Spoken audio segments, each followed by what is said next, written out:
नमस्कार दोस्तों, आज मैं आया हूँ राजस्थान के ऐसे खूबसूरत शहर में जिसका नाम भगवान श्री रामचंद्र जी के भाई भरत के नाम पर रखा गया है और साथ ही यहाँ के स्थानीय लोग लक्ष्मण जी को अपना कुल देवता भी मानते हैं। जी हाँ, मैं बात कर रहा हूँ भरतपुर शहर की एक ऐसी ऐतिहासिक विरासत जिसे जाट राजा महाराजा सूरजमल जी द्वारा बसाया गया था। हमारे भारत में इतिहासकारों का मानना है कि जितना इतिहास पूरे भारत का है उतना अकेले राजस्थान का है, और उसी इतिहास को जानने के लिए आज मैं यहाँ पहुँचा हूँ राजस्थान के भरतपुर शहर में स्थित देश के एकमात्र किले पर जिसे आज तक कोई भी नहीं हरा सका।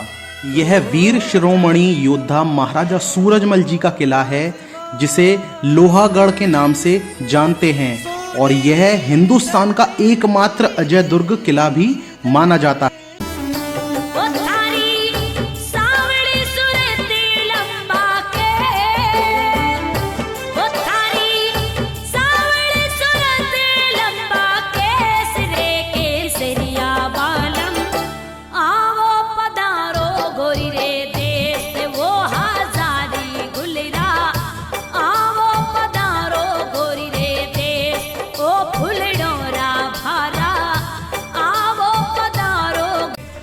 वैसे तो राजस्थान में अनेकों ऐसे किले हैं, अनेकों ऐसी जगह हैं जो किसी न किसी खास वजह से बहुत ही ज़्यादा प्रसिद्ध हैं, लेकिन राजस्थान के अगर भरतपुर शहर की बात करें तो यहाँ पर एकमात्र ऐसा किला है जिसे आज तक ना ही कोई मुगल, ना ही कोई मराठा और ना ही कोई अंग्रेज आक्रमण कर उस किले को जीत पाए। जी हाँ, इन्हीं कुछ खासियतों की वजह से इस किले का नाम लोहागढ़ फोर्ट रखा गया है।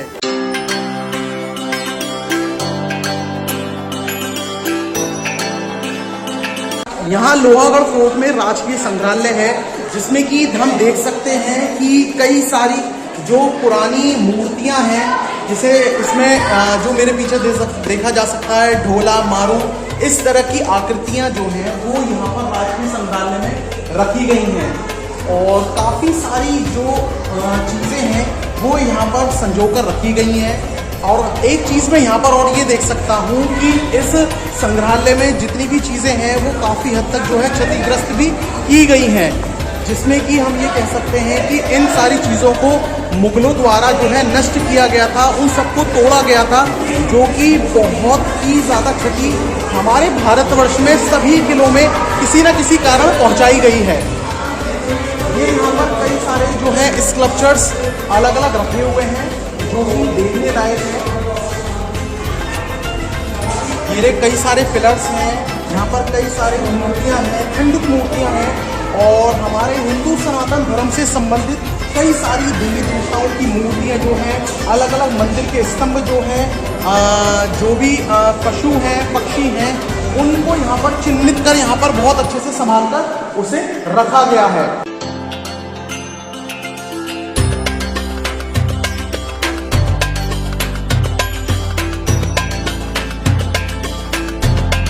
हमारे राजकीय संग्रहालय जितने भी भारतवर्ष में बने हुए हैं उन सब की खासियत ही यही है कि उन सब हम पुरानी सभ्यताओं को, पुरानी चीज़ों को जो हमारी प्राचीन भारत की रही हैं उन्हें हम बहुत अच्छे से देख सकते हैं।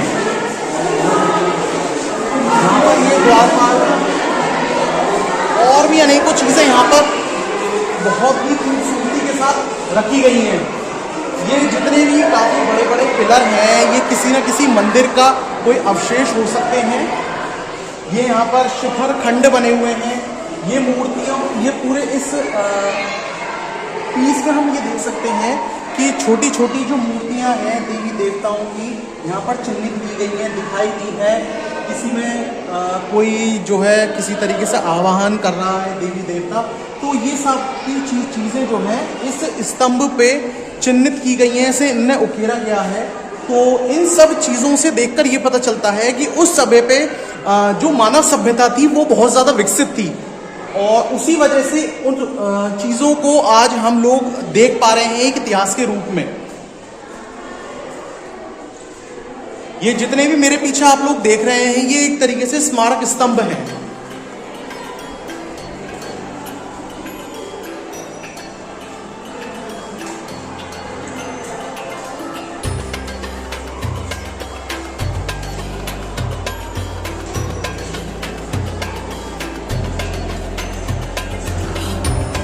ये है भरतपुर का राजशाही संग्रहालय।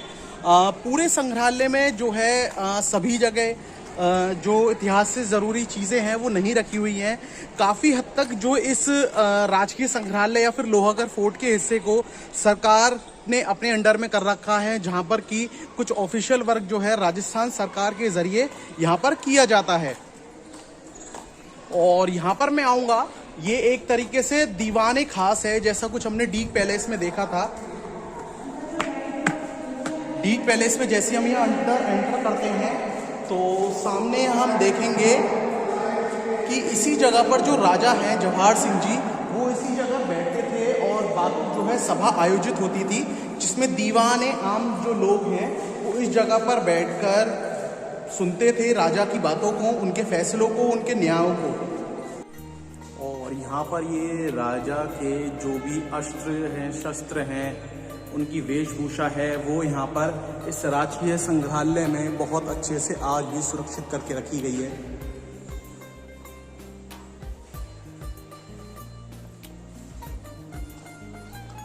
और ये इनका मुख्य पैलेस है, जहाँ पर कि राजा जो है यहाँ पर इसी जगह दरबार में बैठा करते थे। उनका सिंहासन रखा हुआ है, उनके हथियार रखे हुए हैं, यहाँ पर तलवार है।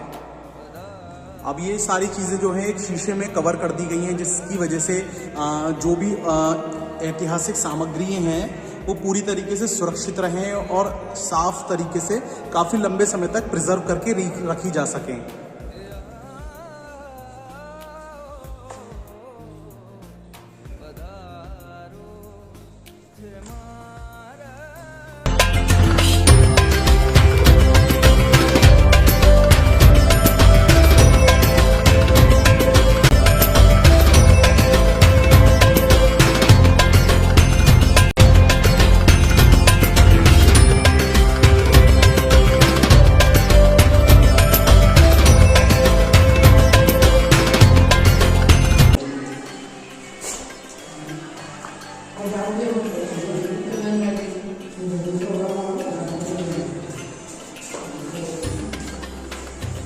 और इस राष्ट्रीय संग्रहालय के अंदर सूरजमल जी और जवाहर सिंह जी से संबंधित कई सारी चीज़ें जो हैं बहुत सुरक्षित ढंग से आज भी रखी हुई हैं। उनके शस्त्र हैं, उनकी ढाल है, उनकी कृपाण हैं, उनके वस्त्र हैं, उनसे संबंधित कई सारी पेंटिंग्स हैं और भी अनेकों चीज़ों का यहाँ पर इकट्ठा करके बहुत सुरक्षित तरीके से इस संग्रहालय में प्रिजर्व करके रखा हुआ है।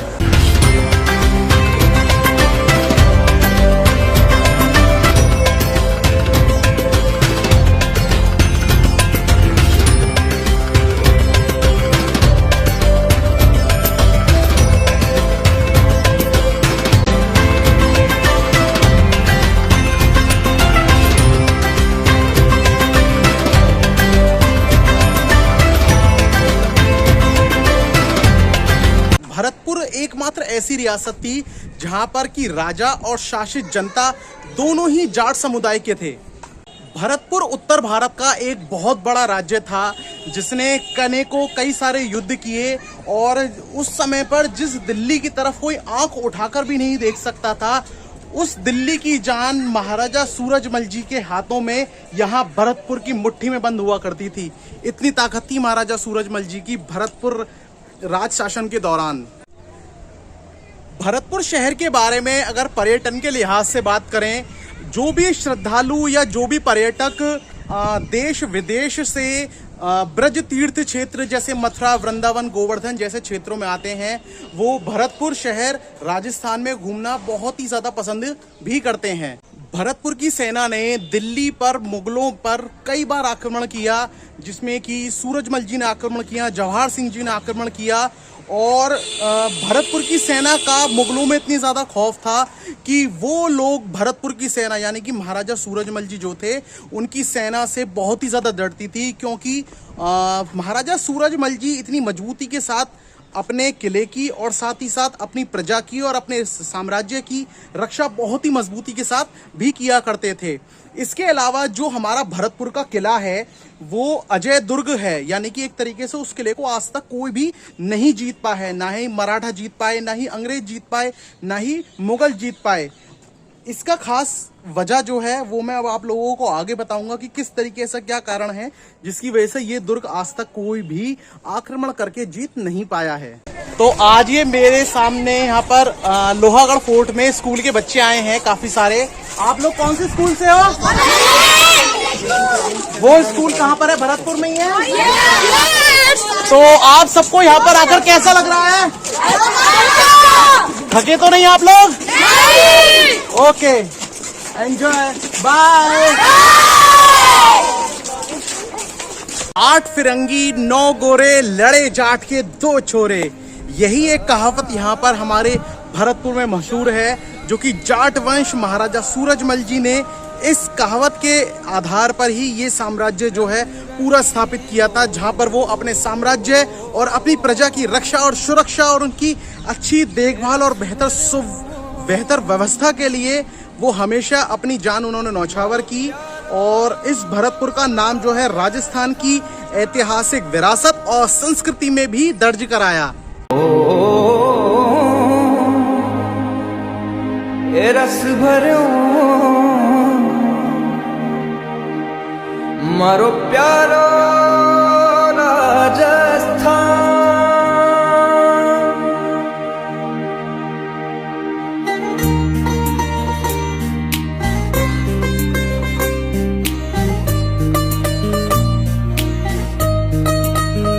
अब मैं आया हूँ लोहागढ़ फोर्ट के एक ऐसे हिस्से पर जिसे कि किशोरी महल के नाम से जाना जाता है।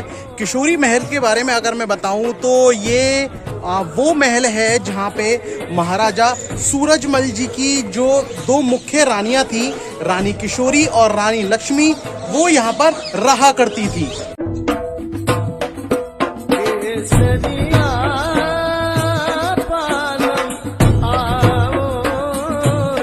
ये मेरे पीछे आप लोग देख रहे होंगे, यह है महाराजा सूरजमल जी का स्मारक।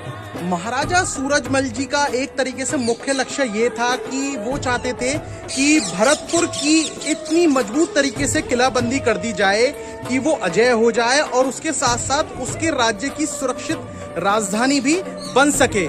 इसमें अगणित तोपें भी लगी थी और तोपें जो हैं इतनी भारी पौंड की बनी हुई थी जिसे कि आसानी से दुश्मन उसके वार से नहीं बच सकता था।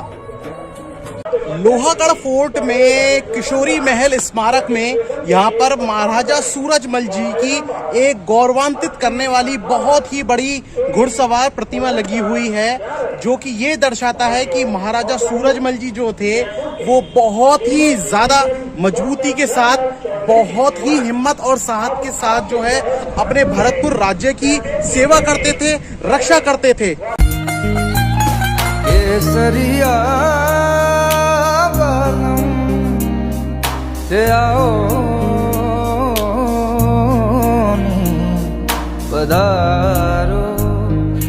यहाँ पर उनके जीवन पे आधारित जो भी उनकी जीवनी है वो इस स्मारक के अंदर यहाँ पर इन पटशिलाओं पर बहुत ही अच्छी तरीके से सुंदर लेख के साथ चित्रित की गई हैं। उनका वर्णन किया गया है कि किस तरीके से सूरजमल जी ने अपने जीवन के अलग अलग दौर में किन किन चीज़ों को जो है अपने जीवन में उन्होंने देखा, उनका अनुभव, वो सारी इन चीज़ों पर दर्शाया गया है।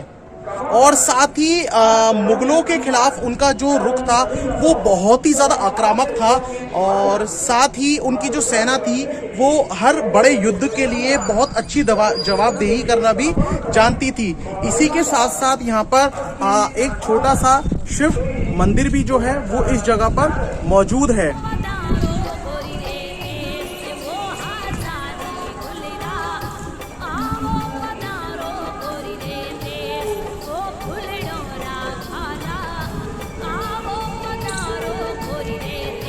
यहाँ पर पटशिलाओं पे जितने भी उन्होंने हमले किए, जिन भी उन्होंने किलों को जीता और जो भी उन्होंने इमारतें बनवाई, किस तरीके से उन्होंने अपने राज्य का संचालन किया, उन सब के बारे में इन पटशिलाओं पे बहुत अच्छे तरीके से ढंग से यहाँ पर हर चीज़ वर्णन उसका किया गया है।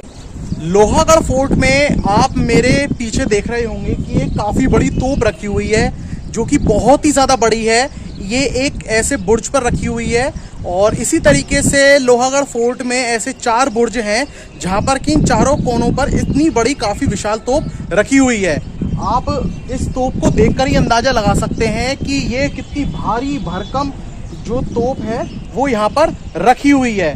और इस बुर्ज का नाम जो है तोप वाले हनुमान जी का मंदिर भी जो है वो यहाँ पर है। तो हनुमान जी का मंदिर होने की वजह से इससे ये आइडिया लगाया जा सकता है कि ये जो तोप है वो कितनी ज़्यादा ताकतवर और बलशाली होगी जब इससे गोला छोड़ा जाता होगा।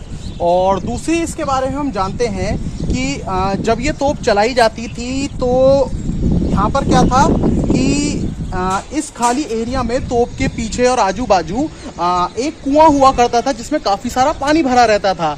उसका कारण ये था कि जो भी बंदा इस तोप में इस जगह छेद में बाती लगाता था तोप को चलाने के लिए, तो जैसी तोप छुट्टी थी तो उसका धमाके का जो ध्वनि है, आवाज़ है, वो इतनी ज़्यादा भयंकर और तेज़ होती थी कि उससे तोप चलाने वाले और उसके आसपास के लोगों के कान के पर्दे ना फट जाएं। इसलिए यहाँ पर जो एक कुआं था उसमें पानी भरा रहता था, जैसी वो बंदा यहाँ पर इस तोप में बाती लगाता था और वैसी वो बाती लगाते ही उस कुएं में पानी के अंदर कूद जाता था, जिसकी वजह से उसके कान के पर्दे नहीं फटते थे या फिर उसकी फटने की संभावना बहुत ज़्यादा कम हो जाया करती थी। और ये जो तोप है ये बहुत ही ज़्यादा शक्तिशाली है। इसी तरीके से एक इतनी ही बड़ी तोप डीग पैलेस में भी रखी हुई है, जिसका अनुमानित ये कहा जाता है कि जब महाराजा सूरजमल जी को दिल्ली आक्रमण के दौरान मुगलों ने धोखे से घेर लिया था और वहाँ पर उनको मार दिया था, तब उनकी रानी किशोरी जी ने उनके बेटे जवाहर सिंह जी से कहा था कि तुम्हें अपने पिता की मौत का बदला लेना है। तब वहाँ पर ही इस तरीके से एक काफ़ी बड़ी तोप रखी हुई थी और वो तोप दिल्ली में मुगलों के खिलाफ चलाई गई थी, जिसका विस्फोट इतना ज़्यादा भयंकर था कि उस जगह पे आसपास जितने भी लोग रह रहे थे उन सबके कान के पर्दे फट गए थे। साथ ही साथ उस दौरान जो भी महिलाएं गर्भवती थीं वो 6 या 7 महीने में ही एक तरीके से गर्भ उनका पूरा हो गया था और काफ़ी ज़्यादा लोगों को शारीरिक और मानसिक रूप से नुकसान पहुंचा था। तब वहाँ की महारानी और वहाँ के राजा ने अपनी प्रजा से माफ़ी मांगी थी कि अब जो हो चुका अब ये दोबारा नहीं होगा। और तब वो तोप जो है एक इकलौती बार ही उस जगह पर चलाई गई थी। तो ये अंदाज़ा उससे लगाया जा सकता है कि महाराजा सूरजमल जी और उनके बेटे जवाहर सिंह जी के राज शासन के दौरान ये तोप जो है कितने भयंकर तरीके से विस्फोट करती होंगी। अब मैं आ चुका हूँ लोहागढ़ फोर्ट के पूर्वी हिस्से पर। यहाँ जो आप मेरे पीछे देख रहे हैं ये जो काफ़ी बड़ा दरवाज़ा यहाँ पर दिखाई दे रहा है ये अष्ट धातु का बना हुआ है। अब इसके पीछे भी एक ऐतिहासिक कहानी है जिसे कि इस दरवाजे के ज़रिए हम लोग जानते हैं।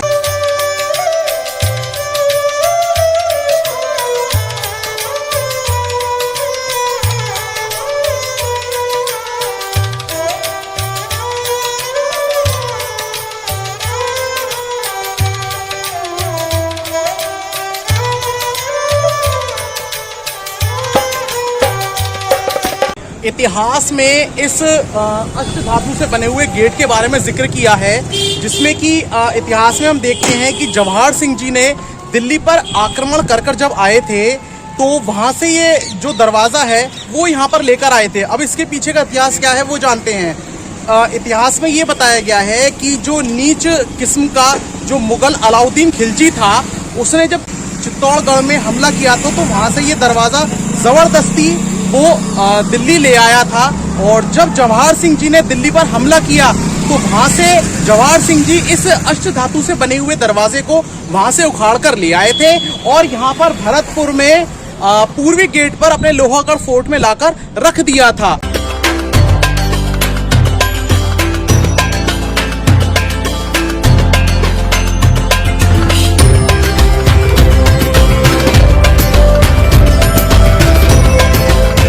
बाद जवाहर सिंह जी ने चित्तौड़गढ़ में इस चीज़ के लिए संदेश भी भेजा कि जो उनका दरवाज़ा अलाउद्दीन खिलजी ले आया था वो मेरे पास रखा हुआ है, अगर यहाँ से कोई वो दरवाज़ा लेकर जाना चाहता है तो वो लेकर जा सकता है। लेकिन चित्तौड़गढ़ से वहाँ के राजा ने किसी को भी यहाँ पर दरवाज़ा वापस लेकर आने के लिए नहीं भेजा।